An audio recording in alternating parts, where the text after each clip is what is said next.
Bienvenidos a nuestro Up to Date financiero de esta semana del 15 de julio del 2021, donde te brindamos un resumen sencillito de las noticias más relevantes de la semana en el mundo de las finanzas personales, gracias al patrocinio de Advice Financial. Las noticias que te tenemos para esta semana son: 1. La inflación en Estados Unidos subió más de lo esperado. 2. 65 millones de niños serán favorecidos en los Estados Unidos. 3. El mundo y la variante Delta y qué dice la gente de Delta Airlines. 4. Citibank se retira de Venezuela. 5. 11.5 millones de alquileres atrasados y el tiempo se acaba. Recordemos que esta información es con fines educativos y quien les habla, Alonso Rodríguez Segarra, Certified Financial Planner. Los invitamos a seguirnos en Spotify y en iTunes bajo nuestro micropodcast Up to Date Financiero. Primera información. La inflación de Estados Unidos en el mes de junio es una de las más altas de los últimos 13 años. El índice de precio del consumidor de junio creció un 5.4% en comparación con el año pasado, estando por encima de las estimaciones de muchos economistas. Y por supuesto que cuando vemos esa cifra y entramos un poco, debemos tomar en cuenta que nuevamente los sectores que mostraron mayor crecimiento fueron aquellos que venían muy rezagados desde junio del año pasado, como por ejemplo los carros usados, que desde junio del año pasado han crecido un 45%, y la gasolina, que también creció importantemente.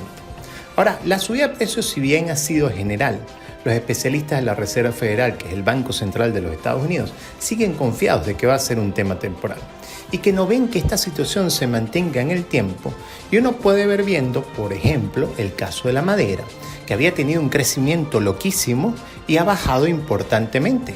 Es un tema justamente de oferta y demanda. El precio de la madera había llegado a $1,630 y ahora está en $550. Esto, por supuesto, afecta duramente el bolsillo de la mayoría de los americanos, que si bien es cierto, en algunos sectores les están pagando más, en muchos casos ese incremento no cubre el crecimiento de los precios.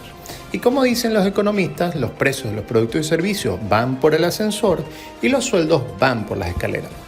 Por otra parte, vemos que las acciones han subido este año en sus máximos históricos, potenciando el diferencial entre aquellas personas que pueden invertir y los que más bien viven el día a día.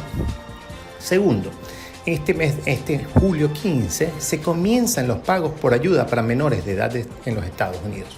Una medida que va a beneficiar a más de 65 millones de niños, representando a más de 39 millones de familias. Aquellas casas que tengan niños menores de 6 años van a recibir un chequecito todos los meses de $300. Y si sus hijos tienen entre 6 y 17 años, van a recibir unos $250 al mes. Y lo más importante es que no tiene ninguna relevancia si tienes pocos o muchos hijos. No importa la cantidad, vas a recibir el pago. Ahora, el gran tema se trata ahora de en qué va a utilizar ese dinero. Esperamos que muchos padres digan que lo van a invertir para sus hijos y más bien no los gasten en cosas del día a día, siempre y cuando usted tenga la capacidad financiera para hacerlo, por supuesto. Tercero, la nueva preocupación de los mercados de valores ya no es el tema de la inflación. Ahora lo que preocupa es la variante del COVID llamado Delta, y ver que en algunos países se han tenido que tomar ciertas acciones tales como Australia dice que desde el 26 de junio ha extremado las medidas de protección para disminuir los casos y le ha pedido a su población como medida de control que se queden en sus casas. En Holanda se habían levantado las medidas de restricción y las volvieron a colocar en bares y restaurantes. Japón entra en estado de emergencia durante todos los Juegos Olímpicos y no permitirá la asistencia de espectadores. Y en Estados Unidos los casos de las personas no vacunadas vienen subiendo. Pero por el otro lado, muy paradójicamente, vemos que el presidente de Delta Airlines señala que las reservaciones no se han visto afectadas por el Delta y los viajes domésticos o de turismo están por encima de los niveles del 2019. Y lo mismo dicen los presidentes de American Airlines y de United. Entonces uno pudiera pensar que eventualmente viene algo de turbulencia para el mercado de valores, o que el mundo se está acostumbrando a vivir con el COVID, o las dos cosas. Dejamos ese interrogante ahí. 4. Citibank se retira de Venezuela. Si bien es cierto ya Citibank tenía muy poca actividad en Venezuela, no es menos cierto que estaba presente en dicho país desde 1917. naciendo bajo la figura de una agencia del banco para dar servicio a todo este boom petrolero que se dio desde el año 1917 en Venezuela. Llama la atención que luego de todo lo que ha vivido, hayan decidido salir del país y vender su negocio al Banco Nacional de Crédito, quien al parecer va a procurar seguir manteniendo empleados a los 100 trabajadores que tenía Citibank. Ahora bien, las altas autoridades de Citibank señalan que su interés en América Latina sigue intacto y que mantendrán una fuerte presencia en todos los países latinoamericanos. 5. ¿Y qué pasará con los 11.5 millones de personas que están atrasadas en sus alquileres?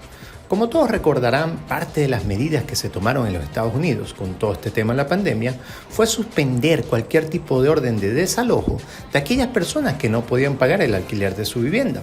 Pero resulta que este beneficio se acaba al final del mes de julio, con lo cual quedan solamente 15 días para que 11.5 millones de personas estén afectadas porque no han podido pagar sus alquileres. El gobierno, por la otra parte, estableció un programa de ayuda para los dueños de esa casa, que no venían recibiendo también el pago de alquileres, porque uno pensaría que capaz ese mundo de los alquileres pertenece a grandes corporaciones y más bien pertenece a pequeños inversionistas que tienen su casa y las alquilan y no han podido desalojar a estos señores.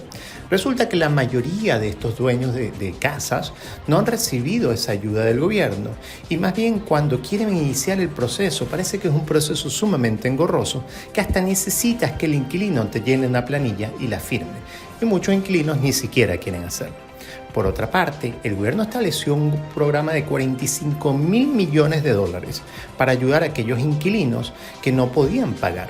Pero lamentablemente ese programa no ha sido muy eficiente y de 45.000 millones parece que nada más han llegado a 2.500 millones. Para verlo de otra forma, el 16% de todas las personas que vivían alquiladas están más bien atrasadas, lo que ratifica la importancia de luchar día a día por tener unas finanzas personales independientes. Muchas gracias por escucharnos y los esperamos la próxima semana.